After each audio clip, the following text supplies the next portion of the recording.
Welcome to this webinar on 2025 currency management priorities. My name is Agustin Mackinlay. I'm the senior financial writer at Cantox and the host of the podcast Currency Pulse. Now, we're going to discuss today a number of issues like the interest rate differentials between the dollar and other currencies and how to manage those forward points, the impact of the strong dollar in terms of foreign exchange headwinds, and a lot more. Joining us today, so Nadia Corbett, Enterprise Sales Manager at Cantox, and Dennis Lutsky, Currency Management Specialist, also at Cantox. Nadia and Dennis, can you start by introducing yourself to the audience, please? Yeah, absolutely. Thank you so much. So, as said, I'm Nadia Corbett. I'm the Enterprise Sales Manager here at Cantox. I've been here for almost the last 6 years. So focusing on large corporates in Europe, America, and a little bit also in APAC. Before that, for my sins, I was an auditor at KPMG. So apologies if you have any predispositions against auditors, but I promise now I'm reformed. Dennis, over to you. Yes, thanks for having us. I'm Dennis. I'm originally from the US. I've spent 14 years now working in international markets and studying international business and finance.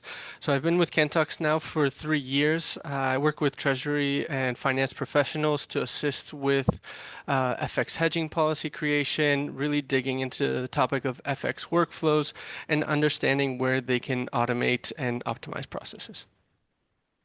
All right, so let us start this conversation by mentioning the situation at Amazon. The internet giant has just dropped a currency bombshell. It announced that in the fourth quarter of 2024, there was a foreign exchange headwind of $700 million. And in terms of the guidance for the first quarter of 2025, they added that they expect an unusually large an unfavorable FX move to the tune of $2.1 billion. Now, the rest of the so-called Magnificent Seven companies are also concerned. We know that both Apple and Facebook announced also currency headwinds for the first quarter of 2025. Now, correct me if I'm wrong, but I read those earnings reports. I read the Securities and Exchange Commission filings and those earnings calls.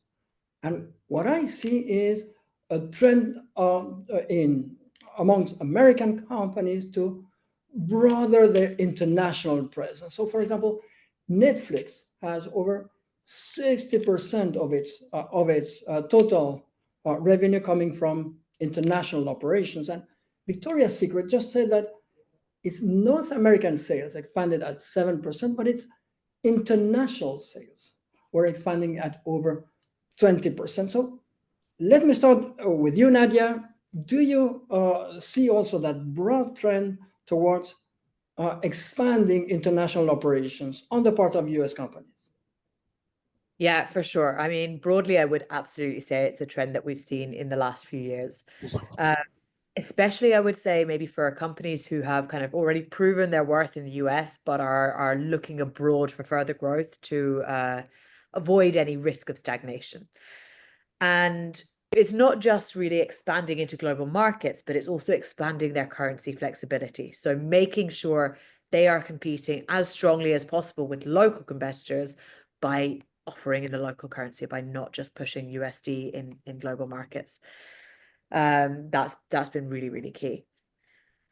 I think it would probably be remiss not to say at the moment that the current political climate and the prospect of impending trade wars will be a concern for some companies who are looking to explode overseas. But really, I mean, as ever, in any uncertain times that we see, there are always going to be those companies who really, really thrive, who gain that competitive edge and are able to massively capitalize on the market share that they gather. And here we will see that, the most competitive companies will thrive, and the most competitive companies are going to be the ones who are really on top of everything that expansion means for them, and on top of currencies is a big part of that. Absolutely. Now, Dennis, it would seem that many US companies are somewhat reluctant to hedge. The case of Otka, the cybersecurity solutions company, comes to mind. They say that they are expanding into international markets, yet they do not hedge. And sometimes, as we read those Securities and Exchange Commission filings and those earnings reports, we have the impression that hedging is done on an unsystematic way, and sometimes even in an opportunistic way. So, for example, when those companies expect a stronger US dollar. What are you seeing, Dennis, in that aspect? Yes, I would definitely agree from my experience speaking with treasurers as well to really understand what is the reasoning behind this. And there's a few topics that I often find is priority, right? So oftentimes the local market is one of the biggest impact to their revenues. So there's a big focus on how to optimize processes there. And we do see, as you mentioned earlier, as Nadia mentioned as well, as this international expansion is becoming a bigger priority, that they're seeing, okay, well, we need to do something about this. Maybe because we had a bad year in those markets because of, like you mentioned, those headwinds. So that unsystematic approach might come in where they say, well, we had to put some band-aids in place and make sure that we manage this in some way. It's not the most systematic approach. And also this can come back to other topics where they're not confident in the data that they're receiving from their internal systems, whether they're using a TMS or relying on a legacy Excel spreadsheet. So there's a lot of factors to it. And of course, from our side, we look to dig into this so we can help them put in a robust policy. All right. Now, as we like to say at Cantox, if your business has high profit margins and a low weight of foreign exchange in its operations, be it on the contracting side, on the revenue side, on the financing side, or you're unlikely to see foreign exchange risk management as a top priority. But hey, companies have life cycles, right? Just as we do. And as competition erodes those profit margins, well, um, lots of things may happen. So, Nadia, explain to us the link between the level of profit margins, the weight of foreign exchange in the business, and currency management. And in particular, at what time does foreign exchange risk management become a strategic priority? Yeah, for sure. I mean, from the highest level, the areas you mentioned are pretty spot on. So broadly speaking, the lower your profits are, the bigger the threat that volatility is going to pose going to be. So typical industry where we would see this would be commodities. If you're working with 3% profit margins and your traders are monitored on that, trade by trade, you're accepting almost no volatility there. Even the intraday volatility is too high. If there's a movement of 1%, you're wiping out a third of your margins. If that movement's 3%, you're no longer profitable on any of those trades. So that definitely holds. Where we see some nuance in that is in the kind of life cycle of a company. So I mean, in terms of, if for a company, think about Uber at the beginning, if they're growing their revenues all the time, that's what the investors are looking at. That's the big KPI. That's what everyone cares about.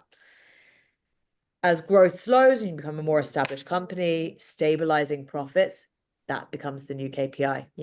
That year-on-year profit margin stability becomes really, really critical. Absolutely. The second point you made there was around the weight of FX in the business. And this is obviously absolutely. I mean, if you're importing 80% of your cost of goods or of your supplies from overseas, it's going to be much more important than if you're sourcing 80% from other US companies. The thing that I would like people to be super cognizant of here is it doesn't actually, if you are in that position and you're importing from overseas, just paying in USD does not exclude you from currency risk. There can be a real problem with hidden FX, which is, okay, my suppliers are based in Europe or Asia or wherever they are, Mexico, but I pay in USD. Well, you're probably paying a markup if that's the case, and maybe that's acceptable. Maybe you're happy to do that, but you also face a massive lack of control over your cost base. Yes, the invoicing price is going to be USD, but it's probably tied to an underlying kind of pricing that is related to the local market. And if you're paying in USD, you have no visibility over that. You have no opportunity to hedge that away. You're just fully exposed to that risk and to how well your suppliers are managing it. No, absolutely. Now, I think we can all agree that on the following point, there is no one size fits all solution when it comes to currency management, except, of course, in textbooks where life is so simple. But in reality, things are a lot more complicated. Dennis, tell us about the link between the pricing parameters of companies, whether they keep prices so steady for an individual campaign or budget period, whether they try and keep them as stable or as steady as possible for as long as possible, or if they update those prices very frequently.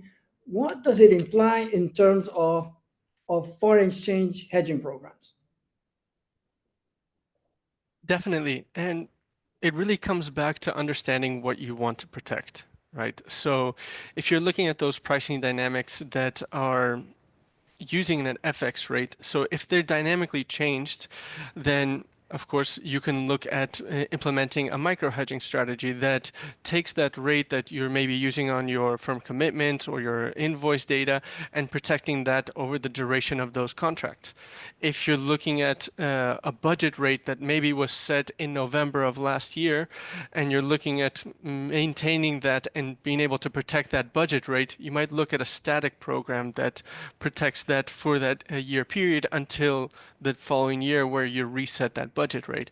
And then, like we mentioned in the last case, is looking at a layering hedging program that keeps prices stable over year on year. So what we often look at as well is, okay, maybe it makes sense to have a combination of programs because you have different types of exposures. So what we really look at is aligning with those exposures and putting in a hedging policy that makes the most sense for that business line.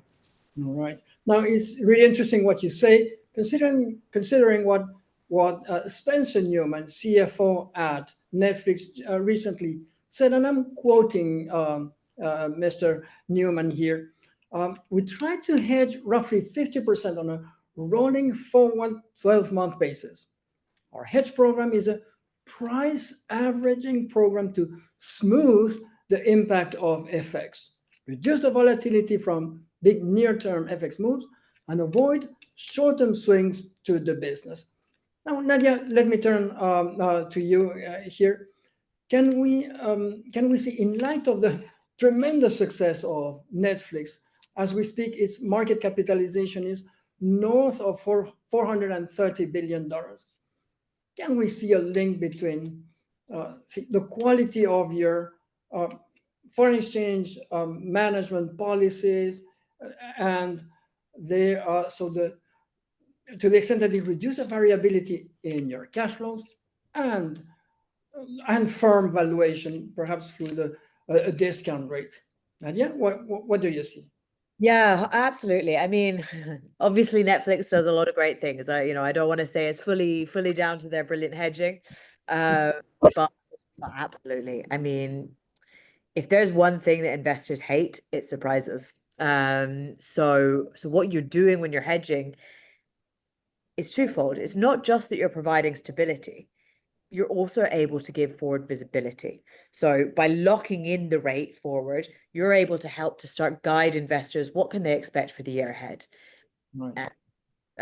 For individual investors, for institutional investors, this is really, really key. So, it obviously you have to do everything else well, for sure, but we do see those days where, We've talked about it before. There's a big FX shock that comes in, hits your revenues, and market value just drops overnight. So yes, you have to do everything else well, but don't lose it by hedging poorly, for sure. All right. Now, one topic of major interest for CFOs, for treasurers, for currency managers in general is the interest rate differentials between currencies. Take the exchange rate between the US dollar and the Brazilian real. Right now, as we speak, short-term interest rates are in the range of 425 to 450 in US dollars, and they are about 13.25% in Brazilian reals. Now, that translates into a very large, roughly 9% one-year forward premium of the US dollar to the Brazilian real. Now, I'm sure we will discuss perhaps in other webinars, right, all the technicalities involved in the management of interest rate differentials between currencies, in terms of pricing, in terms of hedging, in terms of FX swaps. But Nadia, I know you have strong views on this issue. Tell us why you consider the management of those interest rate differentials between currencies, or forward points, if we take the difference between forward and spot rates, as a win-win situation for companies. Yeah. So, I mean, absolutely. Thank you for steering me away from getting too into the weeds. But if you allow me to take just a brief step back, when it comes to optimizing forward points, it's all about timing.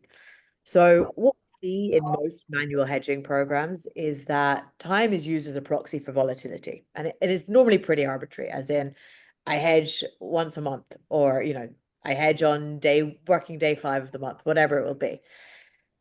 With an automated process, you no longer need that proxy. You can actually look at what is volatility in real time. I can be measuring that 24/7.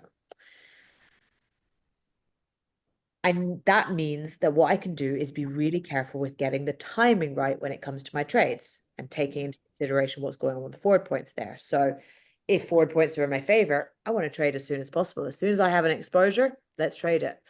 If they're against me, actually, I want to delay it as long as that makes sense in the market. If there's no volatility in the market, I don't need to be hedged. It's only when that volatility kicks in that it's worth me starting to pay the forward points. And this is where the win-win thing comes in, because the opposite of the win-win, unfortunately, is the lose-lose. So what's important to understand here is that these savings cannot be captured by anyone else. So the difference doesn't go to your bankers. It doesn't go to your suppliers if you don't take advantage. What that means is that it doesn't do anything for your wallet share, doesn't do anything for your relationship building. It is just lost to the market. So yeah, that's what I would ask of you, is to not leave that money on the table. And just one final point on this, if I may. So, I mean, we use the Brazilian real example because it's a brilliant example. But I would say this topic maybe used to be left to treasurers, and was seen as a little bit niche of, okay, sure, if I have operations in Brazil, I'll look into that. But maybe for a lot of the major currency pairs, it doesn't impact so much. That's no longer the case. The Euro USD forward points are now up at 2%. So, for a lot of American companies with, for example, treasury centers in Ireland, it's a lot of money, especially if you're operating a layering program, anything with long tenors. You really can't afford not to be optimizing this anymore. Absolutely, and I even would think closer to home about the dollar to the Mexican peso rate, where the discount is about 5%, which is already very considerable. Now, Dennis, tell us about the problem of forecast accuracy, or maybe the lack thereof. Right, we're living in maybe uncertain times with those trade wars 2.0 and tariff announcements and retaliation. Is it that important for currency managers to have super accurate cash flow forecasts, considering that automated hedging programs, well, they deal, for example, with firm commitments which have a high probability or of occurrence, or as you in layered hedging programs, by building the FX, the hedge rate in advance, you're already dealing with a problem of forecast accuracy. Dennis, again, tell us about do you think that the importance of having super accurate cash flow forecasts is not somewhat overstated? Yeah, I would say, unfortunately, we don't have a crystal ball here to be able to really gauge what's going to happen in even the coming months, and which is why we always rely on having a policy in place, right? So, a policy that can also look at historical data and really taking a data-driven approach to your decision-making process, right? Not only looking at, well, what's going to happen with policy changes or tariffs or anything like that, but understanding your business and your business goals, and then focusing on the quality of data that you have internally and how you use that to execute a hedging strategy. But yeah, of course, the data side is important, and the forecasting is important. It's coming back to all of the other elements and making sure that's in line with the business. All right. Now let's discuss some operational risk issues. Whenever your functional currency appreciates strongly, well, the risk of unauthorized FX derivative transactions, well, it increases. It happened in the past. It's happening right now as we speak. It's going to happen in the future.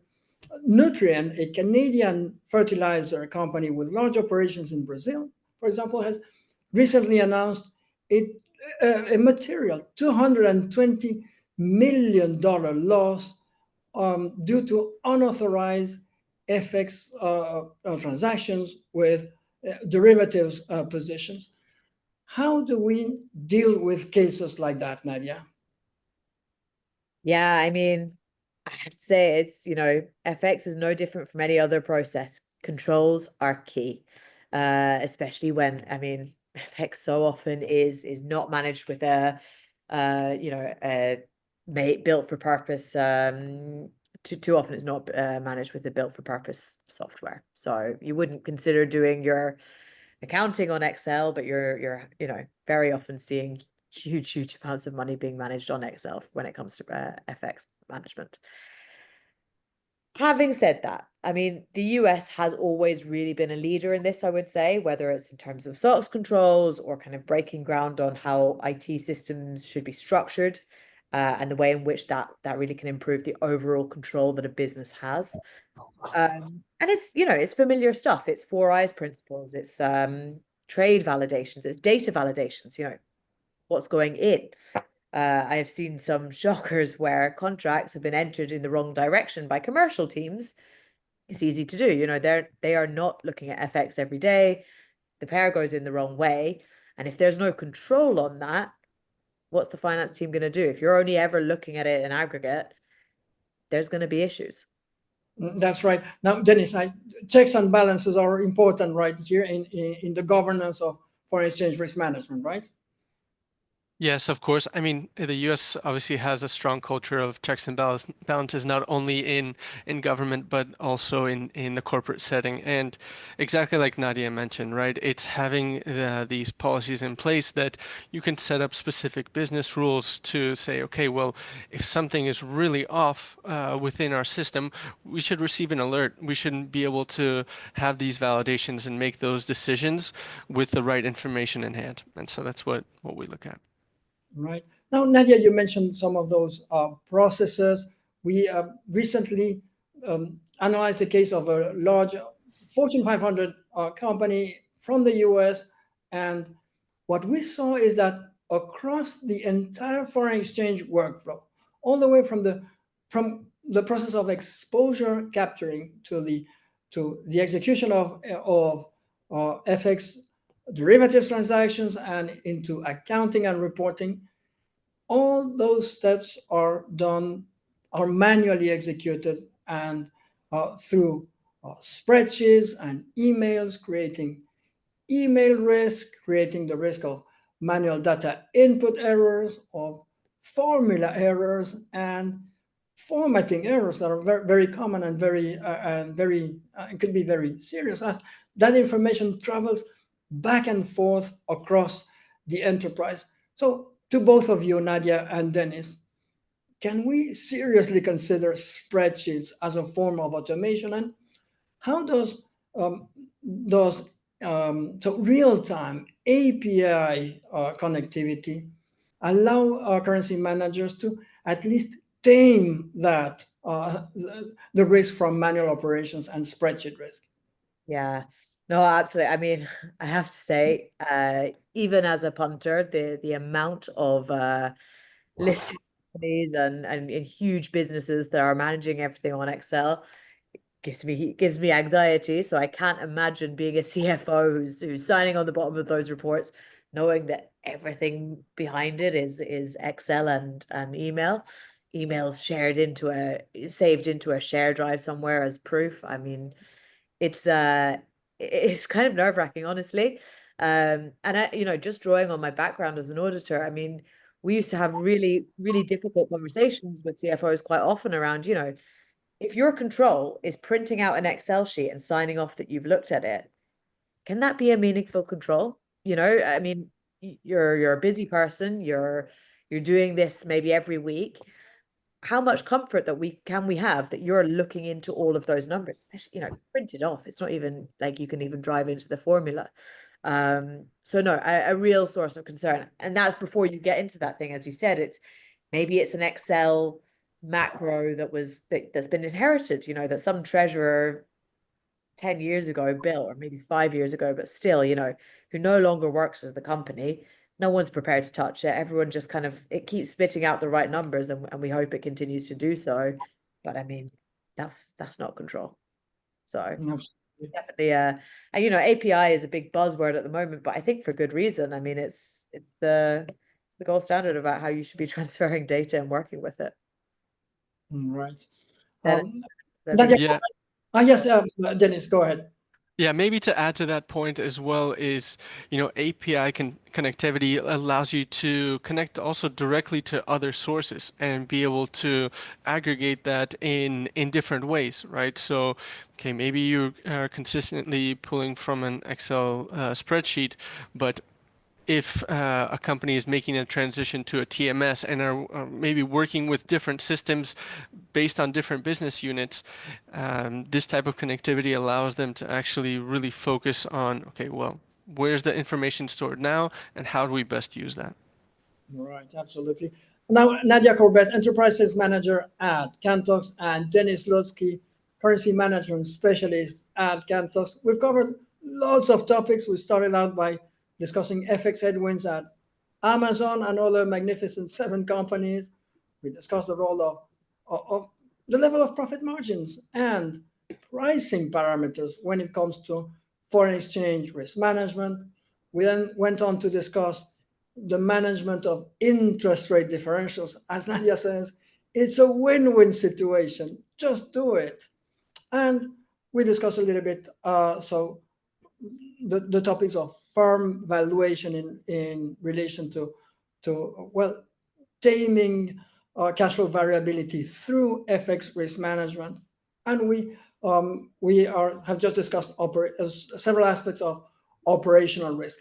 Is there something, Nadia and Dennis, that you would like to add? Yeah, there's one thing for me, I guess, which is, and Dennis, you kind of touched on it there with the API connectivity about how departments are sharing information, how you're building that lovely connectivity as a business, not just within your function. And I think that's a really big part of, yes, everything we've spoken about is, why companies are hedging, how they're doing it, what the best practices are. And it's all very well doing everything perfectly, but you need to be able to demonstrate that as well, not just to your auditors, although that's obviously important. But you need to get the credit for it. So, whether that's, I mentioned earlier commodities, whether that's being able to show the commercial teams, listen, in real time, you're going to have visibility about exactly what the rates are that are impacting you, or being able to show the board, these are the key KPIs. It's having the automation is what gives you that ability to make sense out of data, make meaning out of it, have that transmitted in real time, align on KPIs that are important for your business and be able to really properly track them rather than having it, a question asked and you're trawling through lines of Excel. So everything we've talked about, absolutely great summary. Thank you so much. And the last thing I would say is don't just do it, prove that you've done it. All right, Dennis?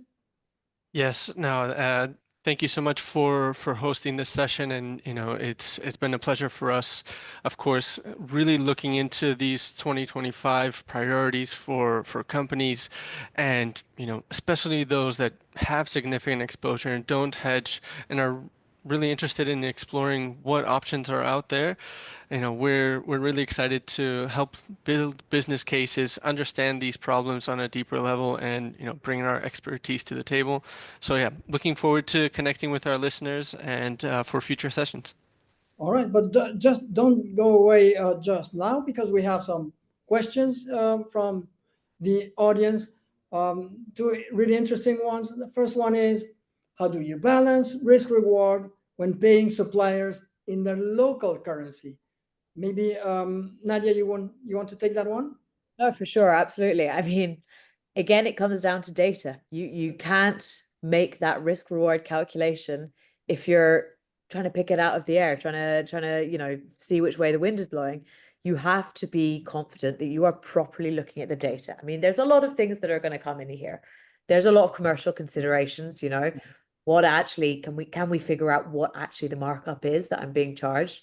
We spoke, Matt, earlier about we spoke a little bit about the fact of this hidden FX risk, not being in control of your cost base, the fact that if you are where there is this lack of control, it can create credit issues as well. So there's a lot to be considered there. And also then it depends how effectively, how efficiently can you manage your FX. So what are the conditions that you're able to achieve with your liquidity providers? How data driven can you be? Again, data driven in your approach to netting. So can you maximize that without using an arbitrary time-based thing that's going to introduce a bunch of risk? And how are you tracking that in real time to close the loop really and reinform the commercial decisions that you're making? I hope that whoever asked that question, I hope that answers it. But yeah, I think to summarize, really, I mean, it is absolutely always our job to balance risk and reward, and the best way to do that is to get really on top of what's at stake, and that the underlying elements there will be different for every company. Right. Now, it not only answers the question, but someone somewhere without knowing it, or you're alluding to the next question, right? Because it's about netting. Nice. Why shouldn't we focus on natural hedging? Dennis, do you want to take that one? Yeah, and I mean, obviously, this is a question that we face with companies that are operating internationally and look to almost, I wouldn't say necessarily take a shortcut, but also incur costs in those local currencies just to offset some of that risk, right? And so it does come back to that more commercial decision to say, hey, should we be buying wherever we can buy at the cheapest? It doesn't depend on the currency, and using those currencies as that advantage.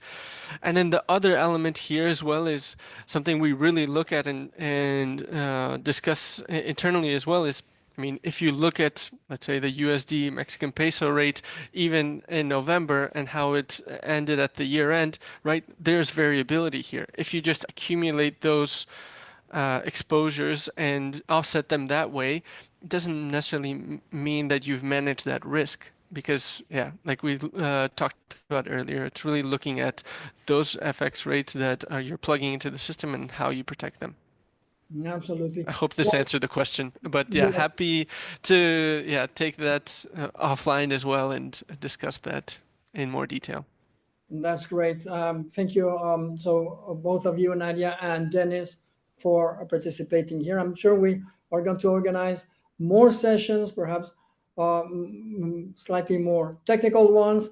But we've covered many aspects already. And once again, thank you for joining us today in this 2025 currency management priorities webinar, and we'll see you next time. Thanks so much. It's been really Thank interesting. you.